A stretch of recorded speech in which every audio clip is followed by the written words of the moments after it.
여러분 안녕하십니까. 죽도록 아팠던, 죽을 것 같이 아팠던 코로나 극복 체험기. 제일 중요한 것이 징조의 분별이 매우 중요합니다. 저는 등과 허리 이쪽 부분이 굉장히 아팠습니다. 옛날 군대에서 그 고참들에게 매를 맞은 것보다가 한 100배 더 아팠다, 제가 이렇게 얘기를 하거든요. 코로나 증상은 기관지 호흡 곤란, 그 다음에 고열, 근육통, 미각상실, 후각상실 등 여러 가지가 있는데 무통 확진자도 많기 때문에 이 징조를 분별하는 것이 굉장히 중요합니다. 저는 과거의 경험을 떠올려서 몸살이라고 생각했죠. 이렇게 생각했던 것이 문제의 화근이었습니다. 왜 가장 큰 문제인가? 과거의 경험상 나는 몸살일 것이야 하고 이렇게 생각했던 것이 왜 가장 큰 문제인가? 자기가 경험한 질병이라고 생각하고 가족과 거리두기를 하지 않았기 때문에 가족 간 전염의 무방비 상태가 되어가지고 그 이후에 발생한 문제는 정말 심각한 것이죠. 정부에서는 PCR 검사 범위를 확대하여 확진자를 찾아서 치료한다는 그러한 계획이죠.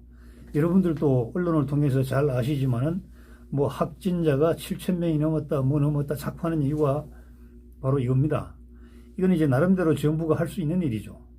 그런데요, 생각해보면요, 고기를 잡는 그물을 넓게 칠수록 고기가 많이 걸려들죠. 그물에 코를 소밀하게 하면 작은 고기까지도 잡히죠. 도랑을 넓게 치고 깊게 파면 잡히는 가재는 많아지는 거죠. 이렇게 하면은 올바른 정책이 되기가 좀 어렵습니다. 그래서 사람들은 이건 정책이 아니고 주먹구구식 뒷북 행정이다, 이렇게 말하는 사람도 있습니다.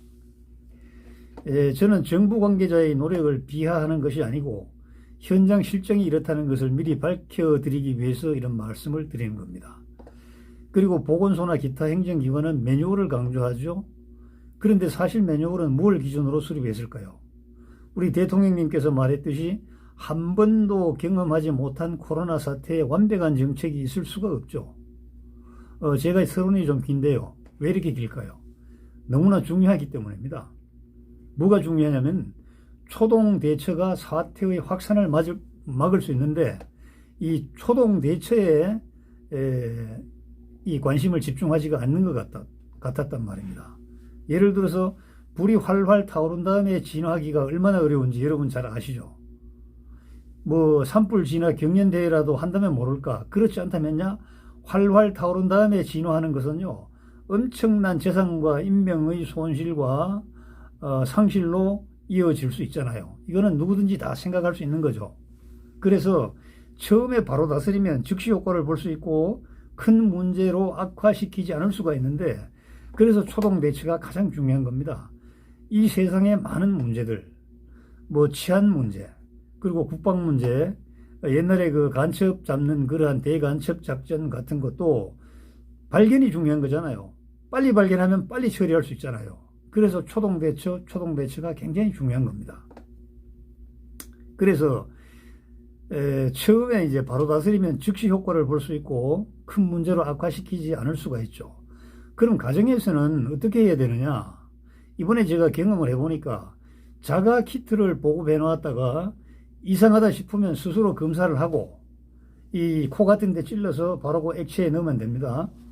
그리고 검사 결과에 양성이 나오면요, 가정에서 일단 가족끼리 격리를 해야 돼요. 그래야 가족 간 전염을 진짜 급격하게 줄일 수가 있는 겁니다.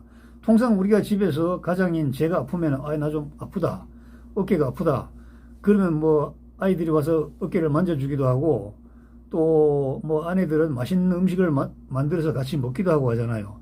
근데 이것이 바로 가족 간 전염의 가장 고속 진행로라는 겁니다. 정부에서는 이제 일단은 많이 PCR 검사를 한다고 했잖아요. 그래서 PCR 검사에만 매달리지 말고 가정에서 자가 키트 가지고 스스로 진단을 하도록 하고, 그리고 이상이 있는 사람은 바로 선별검사소에 가서 PCR 검사를 받게 하면요, 행정력의 낭비도 막고 국가 예산에 또 국가 인력의 효율성도 기할 수 있는 거 아니겠습니다. 제가 이번에 경험을 해보니까 가족 간 전염만 막으면 확진자는 약 3분의 1 정도로 줄일 수가 있습니다. 아무리 못 줄여도요, 절반은 줄일 수가 있습니다. 그런데 이것이 어렵냐? 어렵지가 않다는 거죠. 검사에 들어가는 시간은 딱 5분. 비용은 3,500원입니다. 5분과 3,500원만 들이면은 이게 양성인지 음성인지를 미리 판별하는데 큰 도움을 줄 수 있는 그러한 기준을 우리가 찾을 수가 있는데, 이렇다면 하지 않아야 할 이유가 전혀 없는 거 아닙니까? 여러분도 검사소에 가 보시면 알 수 있듯이 출근하는 젊은 엄마가 아이를 봐줄 사람이 없어서인지는 모르겠지만 어린 아이들을 데리고 긴 줄을 서서 기다리는 그 안타까운 모습 아니겠습니까? 이때 아이들에게 감염되지 말라는 법이 어디 있습니까? 그리고 이제 양성 확진 나온 분들도 이제 제가 몇 가지 생각을 좀 고쳐야 될 분야가 있는 것 같아요. 격리시설 수용을 거부할 필요가 없다고 생각합니다. 양성 반응이 나오면 격리시설에 들어갈 것인지 자가격리할 것인지를 보건소에서 묻죠. 격리시설에 들어가면요, 식사가 도시락으로 배급되기 때문에 먹는 것이 부실할 수가 있습니다. 그래서 이걸 가지고 어떤 사람들은요, 격리되면 먹지 못하여 굶어 죽는다고 이렇게 말을 해요. 그러나 저는 생각이 달라요. 코로나 확진되면요, 음식을 먹는 사람은 거의 없어요. 미각과 후각이 상실되어 가지고 진수성찬을 차려 놓아도 입에 땡기지 않아 가지고 먹지 못하는 것은 마찬가지입니다. 그러므로요, 격리시설에 들어가기를 저는 권합니다.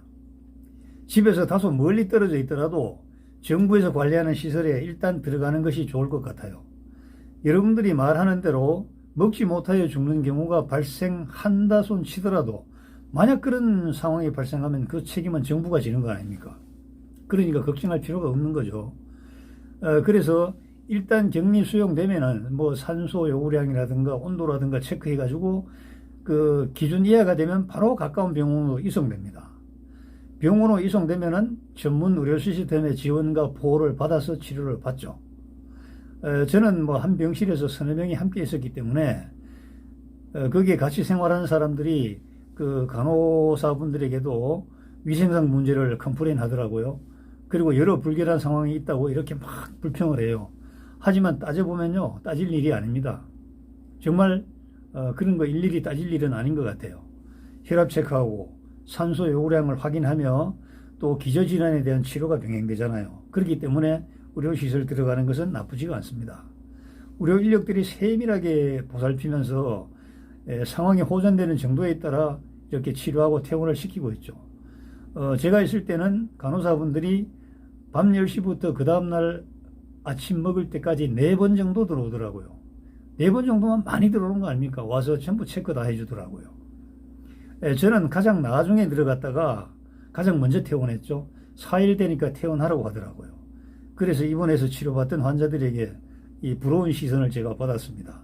그분들은 주사기를 주렁주렁 꽂고 있는데 저는 주사 한 대도 맞지 않고 알약 치료를 받고 나왔죠. 그리고 퇴원할 때 문제인데요. 입고 갔던 옷, 웬만한 그 생활용품 있잖아요. 그런 것들은 버리고 오는 것이 좋아요. 병원에서 소각 처리를 잘 해주기 때문에 안전하다고 생각합니다. 그리고 퇴원할 때 되면은 퇴원하고 나서 일정 기간 복용할 약을 줘요. 거기에 그 병원 약제실 전화번호가 기록되어 있는데 가끔 전화해가지고 현 상황을 얘기하고 투약 여부를 상의하는 것도 좋다고 저는 생각을 합니다. 그리고 굉장히 중요한 것이 제가 가서 보니까 평소에 생활 습관이 중요하다는 것입니다. 코로나 사실 누구든지 걸릴 수 있습니다. 그런데 평소 생활 습관으로 형성된 다져진 기초건강력, 지탱력, 저항력 이러한 것들이 굉장히 중요하더라고요.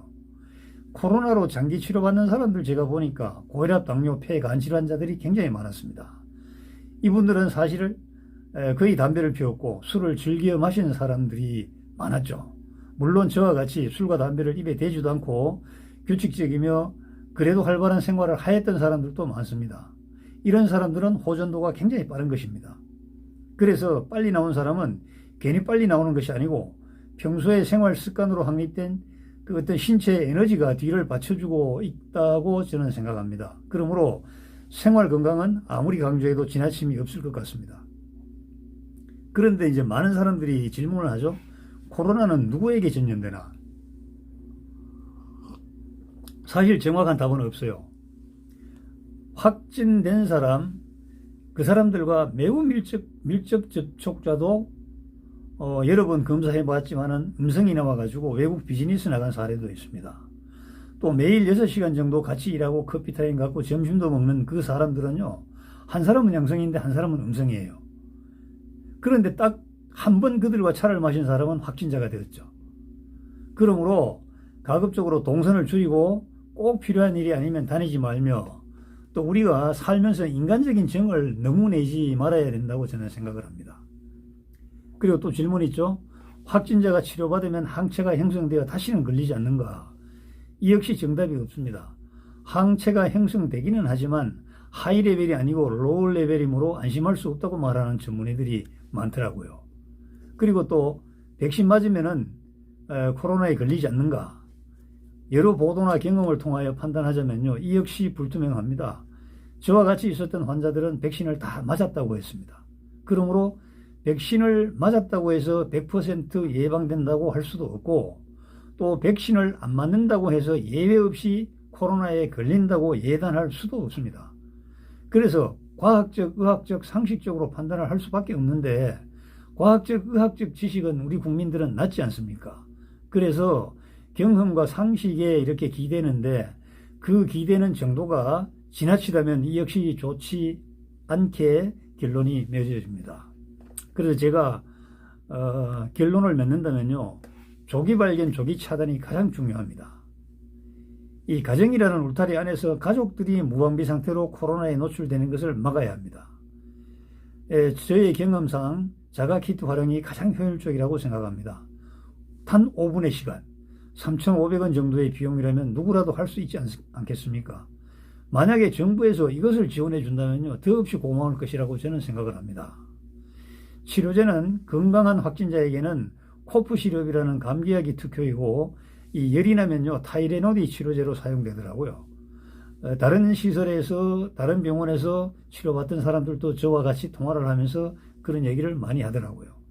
저는 사실 항생제 처방 같은 거 받았는데, 이런 것 보면 치료도 의료기관마다 조금씩은 이제 다르다고, 차이가 있다고 봅니다. 그리고 제가 겪어보니까 또 거기 병원에 와 있는 많은 사람들의 얘기가 가족들 간의 사랑, 그리고 친척이나 지인들의 따뜻한 위로가 대단히 중요합니다. 무슨 뭐 큰 괴질이 걸린 사람 피하듯이 피해버리거나, 또 서글픈 말을 툭툭툭 던지면은요, 과거에 좋았던 관계가 악화됩니다. 사람의 관계가 이로 인해서 금이 간다는 것이죠. 또 뭐 어디 돌아다니다가 병을 무추하느냐고 막 닥달하거나, 당신으로 인해서 온 가족이 입은 경제적, 정신적 손실을 생각하라든가, 이렇게 다그쳐봐야 아무 소용이 없습니다. 여러분, 이렇게 다그쳐봐야 기분은, 자기 기분은 풀릴지 몰라도 사실은 백해무익한 것이죠. 이겨내야 할 사람은 누구죠? 확진자 본인이잖아요. 그리고 가장 가까운 가족들이잖아요. 가족들 격리로 인해서 아무도 없을 때 슬며시 나가서 먹을 것을 챙기는데요, 갑자기 환자에게 이런 소리가 들리더래요. 아프긴 해도 삼시세끼 밥은 꾸역꾸역 잘 찾아 먹네, 이렇게 얘기를 하더랍니다. 사실 이거 슬픈 거죠. 제가 이번에도 느꼈습니다만은 우리나라 의료 시스템의 역동적인 능력, 그 대단합니다.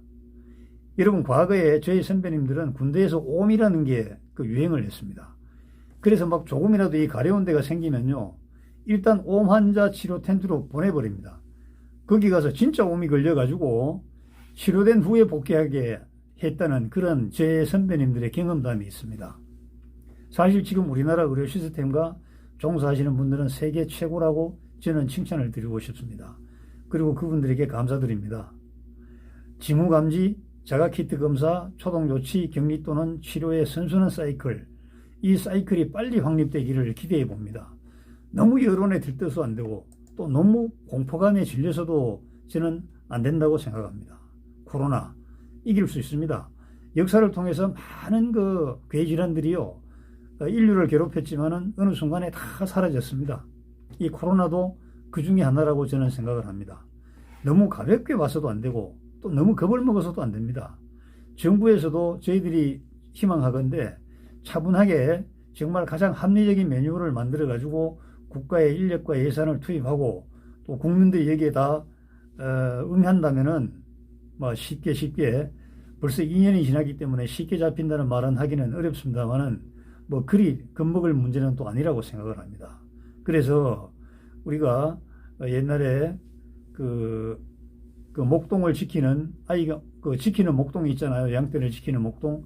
재미삼아 늑대 온다, 늑대 온다, 늑대 온다 하다가 사람들이 나중에는 반응이 무디어져 가지고 진짜 늑대가 왔는데 늑대 왔어, 늑대 왔어 아무리 소리 질러도 듣지를 않는 것이죠. 그래서 늑대에게 양을 갖다가 바치는 수밖에 없었다는 그러한 우리 초등학교 책에 그런 내용이 있잖아요. 그때 왜 그 내용을 거기다 실었을까요? 바로 지금 이 코로나 사태와 같은 거, 그 다음에 기타 국가 안보 문제와 같은 여러 가지 문제, 소홀히 하면은 반드시 우리를 노리는 사람들에게 우리가 절단이 나버리는 그러한 상황을 미리 방지하기 위해서 어린 나이 초등학교 때 그러한 내용이 그 교과서에 들어가 있지 않았겠습니까? 하여튼 지금도 코로나로 인해 가지고 여러 가지 질병이 합병되어 가지고 정말 사경을 헤매는 분들도 제 주변에 많습니다. 하루속히 일어서 나오시기를 간절히 기도드리고, 또 코로나가 창궐이 되어서 그 균이 많이 돌아다니지만은 사람은 반드시 피해가기를 기도를 드리면서 오늘 영상을 마치고자 합니다. 감사합니다. 안녕히 계십시오.